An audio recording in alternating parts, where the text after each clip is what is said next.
20 जुलाई की सुबह करीब 8 बजे कॉकरोच जनता पार्टी यानी सीजेपी ने सोशल मीडिया पर एक वीडियो पोस्ट किया। वीडियो में जंतर मंतर के पास ईंट पत्थरों से भरा एक डंपर दिखाई दे रहा था। दावा किया गया कि प्रदर्शन स्थल पर सुरक्षा इतनी कड़ी है, बिना जांच के कोई गाड़ी अंदर आ नहीं सकती, तो ये ट्रक यहां पर कैसे पहुंच गया। सीजेपी के जो संस्थापक है अभिजीत दिपके, उन्होंने आरोप लगाया कि इस ट्रक का इस्तेमाल भविष्य में प्रदर्शनकारियों को फंसाने या उन पर हिंसा का आरोप लगाने के लिए किया जा सकता है।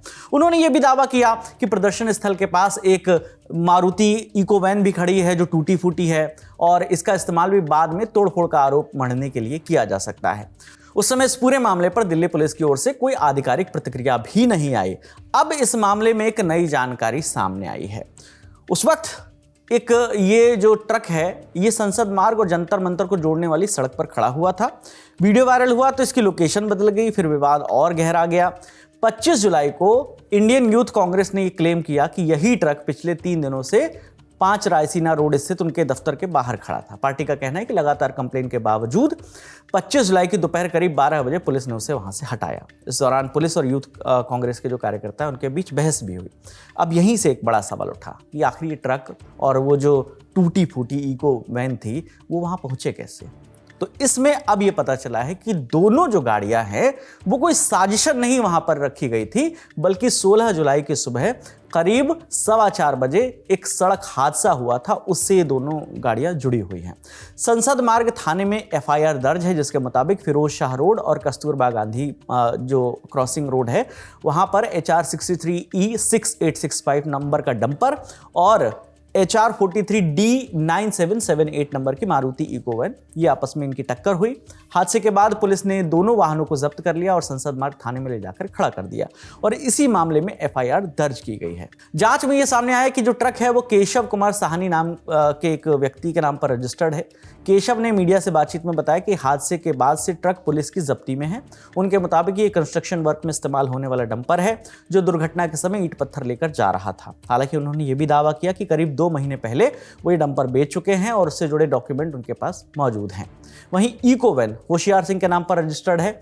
उन्होंने बताया मीडिया से बात करते हुए कि 4 साल पहले उन्होंने ये गाड़ी बेच दी थी। मौजूदा मालिक हुकुमचंद है। हादसे के वक्त वैन जो है वो फरीदाबाद के रहने वाले सौरभ सिंघल चला रहे थे, जबकि दुर्घटना के बाद उनके रिश्तेदार चरण सिंह वाहन को थाने में जमा कराने पहुंचे थे। मीडिया से बातचीत में चरण सिंह ने यह भी बताया कि हादसे के समय वैन में 7 लोग सवार थे और सभी घायल हुए हैं। उनके मुताबिक ईंट पत्थरों से भरे डंपर ने उनकी गाड़ी को टक्कर मारी थी। एफआईआर में भी यह बात दर्ज है कि तेज रफ्तार और लापरवाही से चल रहे ट्रक की टक्कर से वैन में बैठे लोग घायल हुए।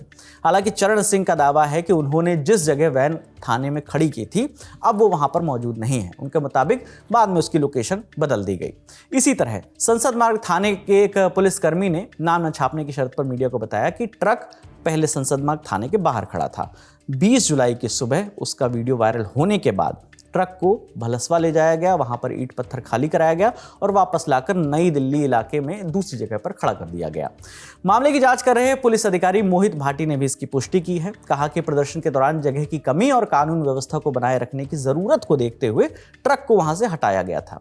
लेकिन यहां पर एक और सवाल खड़ा होता है, अगर ट्रक पुलिस की जब्ती में था तो बाद में इंडियन यूथ कांग्रेस के दफ्तर के बाहर कैसे पहुंच गया। मीडिया से बातचीत में संसद मार्ग थाने के एसएचओ नीरज कुमार ने क्लेम किया है कि ट्रक को 19 जुलाई को ही खाली करा दिया गया था और जो वीडियो वायरल हो रहा है वो पुराना है। उनका कहना है कि मीडिया इस मामले को गलत तरीके से पेश कर रही है। ये एसएचओ साहब का दावा है।